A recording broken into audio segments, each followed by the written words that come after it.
Hello guys, please don't forget to hit the subscribe button. Hi!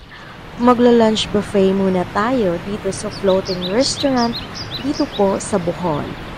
Isa po kasi ito sa pinaka-top tourist attractions na bukod sa Chocolate Hills, ito po ay a must visit po talaga. Kung kayo po ay nagpaplano na dito maglo-lunch, dapat andito na po kayo mga before 11 a.m. Kasi ang dami po talagang mga tao na nakapila. So, kailangan nyo na mas maaga. So, habang kayo ay kumakain, mai-enjoy nyo po talaga ang mga magagandang tanawin habang nakikinig po sa sound of nature, sa floating river sounds, and sa waterfall sounds. At meron din po silang iba't ibang ino-offer na sa mga turista, katulad na lang po kagaya nito ng mga cultural dances na pwede rin po kayong mag-donate na kahit magkano dito po sa mga performers.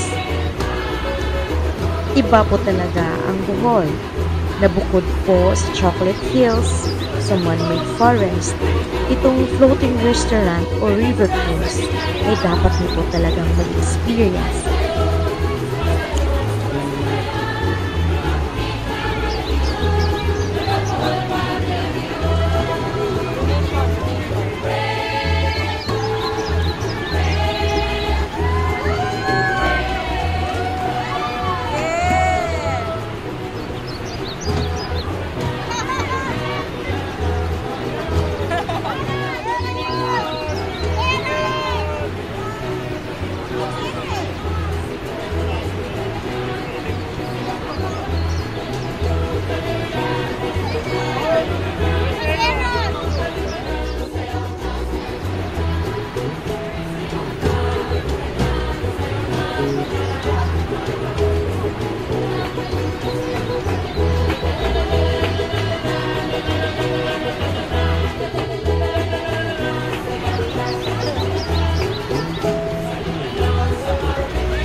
haba.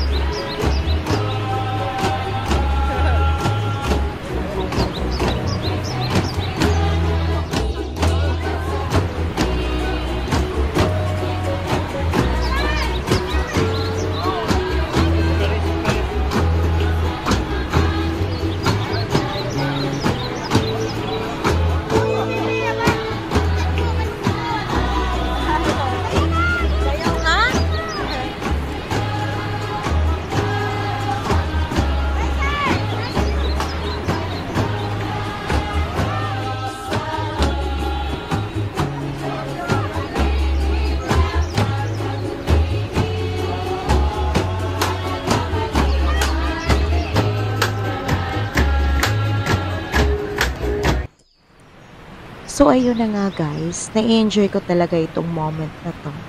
Actually, itong video na to, last year pa ito, mga May 2023. So, punta na talaga kayo dito sa floating restaurant. Hindi talaga kayo magmamahay. So, ayun.